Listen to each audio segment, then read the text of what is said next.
আকৌ বিমান দুৰ্ঘটনা এইবাৰৰ বিমান দুৰ্ঘটনাত 12 জনৰ মৃত্যু কাৰণ একেটাই ইঞ্জিনে শক্তি নোপোৱা নমস্কাৰ স্বাগতম ষ্টুডিঅ'ত মই প্ৰাঞ্চল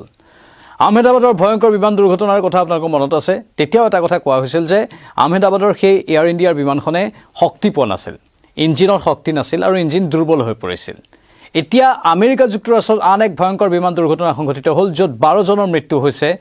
সেই বিমানখনৰ ক্ষেত্ৰতো প্ৰাথমিক অনুসন্ধানত কোৱা হৈছে যে সেই বিমানখনৰ ইঞ্জিনে শক্তি হেৰুৱাই পেলাইছিল যাৰ ফলতে বিমানখন দুৰ্ঘটনাত পতিত হ'ল অতি আচৰিত আৰু ৰহস্যঘন বিমান দুৰ্ঘটনা ধাৰাবাহিকভাৱে বৃদ্ধি পাই আছে বিভিন্ন প্ৰান্তৰ পৰা বিমান দুৰ্ঘটনাৰ খবৰবোৰ আহি আছে আমেৰিকাৰ এই বিমান দুৰ্ঘটনাৰ সবিশেষ তথ্য এনে ধৰণৰ যে এই বিমানখনত স্কাই ডাইভিঙৰ বাবে একাংশ লোক গৈছিলে আৰু স্কাই ডাইভিং কৰা মানে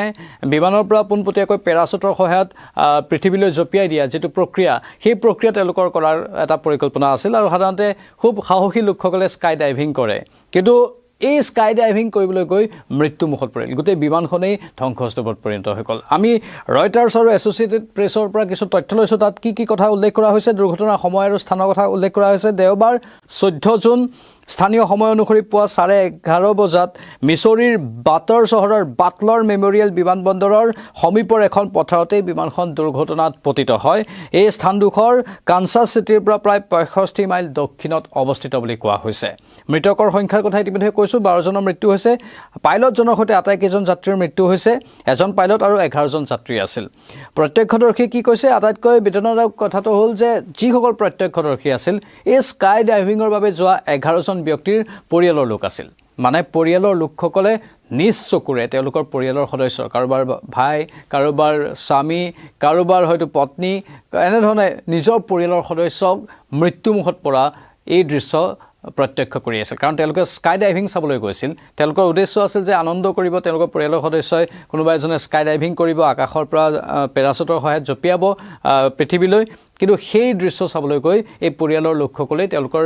মৃত্যু হোৱা দৃশ্যহে চাবলগীয়া অৱস্থাৰ সৃষ্টি হ'ল এক কৰুণ দৃশ্য তেওঁলোকৰ বাবে বিমানখনৰ পৰিচয় আৰু কাৰ্যকলাপৰ বিষয়েও আমি কৰিব বিচাৰিছোঁ বিমানখনৰ মডেল হৈছে এই নিউজিলেণ্ডত নিৰ্মিত পেচিফিক এৰোস্পেচ 750 XL P750 মডেলৰ এটা একক ইঞ্জিনযুক্ত turbo prop single engine turbo prop বিমান হয় এই কম দূৰত্ব ৰানৱেত উঠা নমা কৰিব পৰা আৰু স্কাই ডাইভিঙৰ বাবে অতি জনপ্ৰিয় এক বিমান বুলি কোৱা হয় এই নিৰ্দিষ্ট বিমানখন 2010 চনত নিৰ্মাণ কৰা হৈছিল বুলি ৰয়টাৰ্ছৰ তথ্যত সদৰি কৰা হৈছে আৰু কি কোৱা হৈছে বিমানখন স্কাই ডাইভ কানসাছ চিটি নামৰ এটা ব্যক্তিগত স্কাই ডাইভিং কোম্পানীয়ে পৰিচালনা কৰিছিল বুলি কোৱা হৈছে ফ্লাইট ট্ৰেক কৰাৰ তথ্য আহিছে digital flight tracking company flight এৱেৰৰ তথ্য অনুসৰি সেইদিনা দুৰ্ঘটনাটো হোৱাৰ পূৰ্বে বিমানখনে ইতিমধ্যে দুবাৰকৈ সুৰক্ষিতভাৱে উৰণ সম্পূৰ্ণ কৰিছিল মানে ইয়াৰ পূৰ্বে দুবাৰ সেই দিনাখনে যেহেতু 11:30 বজাত উৰণ কৰিছিল এই বিমানখনে কিন্তু স্কাই ডাইভিঙৰ যেহেতু গ্ৰুপ গৈ থাকে কেইবাটাও গ্ৰুপ ভাগ কৰি নিয়া হয় 11 জনীয়াকৈ সেইদিনাখনে এই বিমানখনে পুৱা প্ৰায় 7 বজাৰ পৰা উৰণ আৰম্ভ কৰিছিল আৰু 7 বজাৰ পৰা 11:30 বজাৰ এই সময়খিনিৰ ভিতৰত ইয়াৰ পূৰ্বে দুবাৰকৈ উৰণ সম্পন্ন কৰিছিল আৰু দুবাৰকৈ এই বিমানখনত 11 জন মুঠ 22 জন স্কাই ডাইভাৰে ইয়াৰ পৰা জাম্পিং কৰিছিল মানে তেওঁলোকৰ ভাগ্য ভাল আছিল তেওঁলোকৰ কোনো হানি বিঘিনি নহ'ল কিন্তু এই 11:30 বজাত অহা এই স্কাই ডাইভিঙৰ যিসকল যাত্ৰী আছে তেওঁলোক মৃত্যুমুখত পৰিবলগীয়া হ'ল অতি দুৰ্ঘটনা অতি ভয়ংকৰ আৰু কৰুণ দুৰ্ঘটনা আৰু নিয়তিৰা নিষ্ঠুৰ পৰিহাস বুলিও বিভিন্নজনে সদৰি কৰিছে বতৰ ফৰকাল আছিল কাৰণ বতৰ ডাৱৰীয়া হৈ থাকিলে বা আন কেতবোৰ কাৰণত আমি আশংকা কৰিব পাৰোঁ যে বিভিন্ন খেলিমেলি হোৱাৰ ফলত হয়তো বিমানখন দুৰ্ঘটনা হ'ব পাৰে কিন্তু বতৰ ফৰকাল আছিল বুলি কোৱা হৈছে আৰু স্থানীয় জৰুৰীকালীন ব্যৱস্থাপনা সঞ্চালক ডেনিছ জেকবছে কিছু তথ্য দিছে ডেনিছ জেকবছে কৈছে যে বিমানখনে উৰণ আৰম্ভ কৰি বাওঁফালে এটা টাৰ্ণ লৈছিল আৰু অনুমান কৰিছে তেওঁ ইয়াৰ প্ৰাথমিক অনুসন্ধানত তেওঁ অনুমান কৰি কৈছে যে উৰণৰ পিছতেই বিমানখনে ইয়াৰ ইঞ্জিনৰ শক্তি হেৰুৱাই পেলাইছিল যেটো পাৱাৰ লছ বুলি কওঁ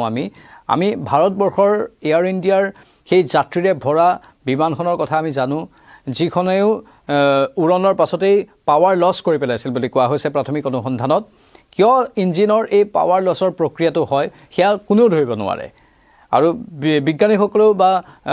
এভিয়েশ্যন কোম্পানীবোৰেও এই বিষয়বোৰ ভালদৰে চাই তদন্তকাৰী গোটবোৰেও ভালদৰে চাই কিন্তু প্ৰাথমিক অনুসন্ধানত বহু তথ্য ওলায় তেতিয়া ওলাইছিল যে আহমেদাবাদৰ সেই বিমানখনে পাৱাৰ লছ কৰি পেলাইছিল, মানে ইঞ্জিনৰ শক্তি হেৰুৱাই পেলাইছিল। কিন্তু ইঞ্জিনৰ শক্তি কিয় হেৰুৱাবলগীয়া হ'ল তাৰ পুংখানুপুংখ বিশ্লেষণ এতিয়ালৈকে কৰিব পৰা নাই। হয়তো তাত ভালদৰে যেনেধৰণে যিহেতু 2010 চনতে এইখন বিমান নিৰ্মিত, তাৰ যিবোৰ ছাৰ্ভিচ আছে সেই ছাৰ্ভিচবোৰ যদিও কৰা হয়, কিন্তু ক'ৰবাত সেই ছাৰ্ভিচত বিসংগতি হয়তো থাকি গৈছিল বা এটা নিৰ্দিষ্ট সময়ৰ পাছত সেই বিমানবোৰ সলাই পেলাব লাগে, সেই বিমানবোৰ হয়তো সলোৱা নাছিল। 16 বছৰ একেলেঠাৰে বিমান এখন উৰণ কৰি থকাৰ পাছত ইতিমধ্যেই আন্তঃৰাষ্ট্ৰীয় যিবোৰ বিমান সংস্থা আছে তেওঁলোকক এটা নিৰ্দেশ দিয়া হৈছিল যে একেলেঠাৰে বহু বছৰ বিমান উৰাই থকাৰ পাছত সেই বিমানবোৰ এটা সময়ত হয়তো বিমান উৰণ বাতিল কৰি দিব লাগে বা সেইবোৰ হয়তো কোনোবা সংগ্ৰহালয়ত থৈ দিবগৈ লাগে। তাৰ বাহিৰে উপায় নাই, বা সেই নিৰ্দিষ্ট বিমানবোৰৰ পাৰ্টছবোৰ ভাঙি অন্য বিমান বা অন্য কিবা কামত ব্যৱহাৰ কৰিব পাৰে। কিন্তু একেলেঠাৰে বহু বছৰ বিমান এখন উৰণ কৰাৰ পাছত সেই বিমানখনে হয়তো কিছু পৰিমাণে কাৰ্যক্ষমতা হেৰুৱাই পেলাব পাৰে, আশংকা তেনেধৰণেও কৰা হয়। অৱশ্যে প্ৰতিখন বিমানৰে এটা আয়ুস থাকে, এই বিমানখনৰ আয়ুস কিমান আছিল সেইটো এতিয়ালৈকে আমি জানিব পৰা নাই। কিন্তু ইঞ্জিনৰ শক্তি হেৰুৱাই পেলোৱাৰ কথা এইগৰাকী ডেনিছ জেকবছে সদৰি কৰিছে। পাইলট সম্ভৱতঃ কাষৰ হাইৱেত জৰুৰীকালীন অৱতৰণ কৰাৰ চেষ্টাও চলোৱা হৈছিল বুলি তেওঁ ডেনিছ জেকবছে সদৰি কৰিছে, কাৰণ তেওঁলোকে এটা মে' কল পাইছিল আৰু সেই কলটোতো তেনেধৰণৰ এটা ইংগিত পাইছিল। ককপিটত যিবোৰ কথা বতৰা হৈছিল সেইবোৰ বাৰু ব্লেক বক্স উদ্ধাৰৰ পাছত সঠিকভাৱে তদন্ত কৰিলে স্পষ্ট হ'ব। কিন্তু গতি কম হৈ যোৱাৰ বাবে বিমানখনে হাইৱেলৈ যাব নোৱাৰিলে আৰু পথাৰতেই এনেধৰণে নিয়ন্ত্ৰণহীন হৈ ভস্মীভূত হ'ল, পোনপটীয়াকৈ মাটিত খুন্দা খায় আৰু তাৰ ফলতেই গোটেইকেইজনৰ মৃত্যু হ'বলগীয়া হয়।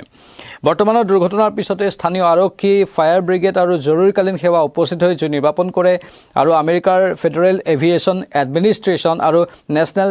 ট্ৰান্সপৰ্টেশ্যন ছেফটি বৰ্ডৰ এটা বিশেষজ্ঞৰ দল ঘটনাস্থলীত উপস্থিত হয় আৰু ঘটনাৰ প্ৰকৃত কাৰণ উদঘাটনৰ বাবে চেষ্টা চলাই আছে। NTSBৰ ৰিপৰ্ট আহিলেহে এই সমগ্ৰ ঘটনাৰ আঁৰৰ তথ্যবোৰ আমি উদঘাটন কৰিবলৈ সক্ষম হ'ম। কিন্তু বিমান দুৰ্ঘটনা অতি চিন্তাৰ এক কাৰক হৈ পৰিছে। গোটেই বিশ্বতেই ধাৰাবাহিকভাৱে বিমান দুৰ্ঘটনা হৈ আছে আৰু সেই বিমান দুৰ্ঘটনাবোৰৰ বাবে এতিয়া এভিয়েশ্যনৰ এই সমগ্ৰ প্ৰক্ৰিয়াটোত মানুহৰো মনত কিবা এটা ষ্ট্ৰেছ, এনজাইটি বিমানত উঠাৰ আগত বাৰে বাৰে আহি থাকে। সেইবোৰ দূৰ কৰাটো দৰকাৰ। যিবোৰ সংস্থা আছে, যিবোৰ সংস্থাই বিমানৰ নিৰাপত্তা সংক্ৰান্তীয় বিষয়বোৰ চায়, তেওঁলোকে এই ক্ষেত্ৰত নিশ্চিত দিয়াটো দৰকাৰ প্ৰতিজন যাত্ৰীক, যাতে কোনো যাত্ৰী আশংকাৰ মাজেৰে বিমানত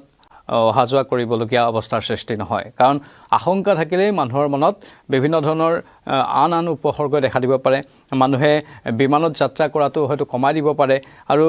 ট্ৰেইনৰ যাত্ৰা বা বাছৰ যাত্ৰাক বেছি গুৰুত্ব দিব পাৰে, মানে দীঘলীয়া যাত্ৰা তেওঁলোকৰ বাবে হৈ পৰিব। কিন্তু বিমান যাত্ৰাই যিহেতু আমাক সহজতে এটা জেগাৰ পৰা আন এটা জেগালৈ লৈ যায়, সেয়েহে বিমান যাত্ৰা আজিৰ যুগত অতি গুৰুত্বপূৰ্ণ, অতি দৰকাৰী। কিন্তু যদি বিমান দুৰ্ঘটনা সঘনাই হৈ থাকে, মানুহে হয়তো বিমানত বেছি যাত্ৰা কৰিবলৈও ভয় কৰিব পাৰে। এই ক্ষেত্ৰত আপোনালোকৰ মতামত কি কমেণ্ট বক্সত কমেণ্ট কৰি জনাব। বিশদ বিৱৰণী যেতিয়া আহিব এই ঘটনাটোৰ সন্দৰ্ভত আমি আপোনালোকক সেই ঘটনা তথ্যবোৰ জনাই থাকিম। বিদায় লৈছোঁ, নমস্কাৰ।